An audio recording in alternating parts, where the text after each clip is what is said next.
তাকে খুঁজে পেতে আনা হলো দ্বিপ্রহর অতিক্রান্ত প্রায়। শ্রী শ্রী ঠাকুর অনুকূলচন্দ্র বসে আছেন, তার ভোগ তিনি গ্রহণ করছেন না। ছেলেটি এলো, তার ভোগের একটি অংশ ছেলেটিকে দিলেন শ্রী শ্রী ঠাকুর, তারপর ভোগ গ্রহণ করলেন। এই তো পরম প্রেমময়।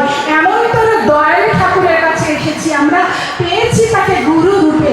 তাই আসুন না, কিন্তু সমাজ খুব ভালো অবস্থায় নেই না, নেই।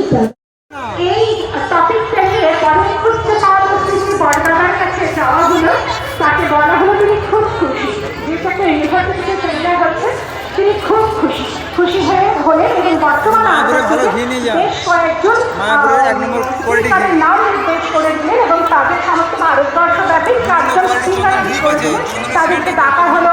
সেমিনার এগিয়ে চলেছে হাজার হাজারা, এবং মাত্র কয়েকদিন সেমিনার যেদিন হবে তার মাত্র কয়েকদিন আগে সেই ইউনিভার্সিটির ভাইস চ্যান্সেলর বলছেন যে শ্রী শ্রী ঠাকুর অনুকূলচন্দ্র নামটাকে বাদ না দিলে সেমিনার করা যাবে না। এই গাইডলাইন অনুযায়ী শ্রী শ্রী ঠাকুর অনুকূলচন্দ্র আজ অবধি কিন্তু করা যাবে না। সৃষ্টি করছে ঠাকুরের প্রসঙ্গ আনা যাবে, ঠাকুরের আলোচনা হতে পারে, কিন্তু ঠাকুর অনুকূলচন্দ্র নামটাকে বাদ দিতে এমন দশায় কিন্তু আজও আছি আমরা।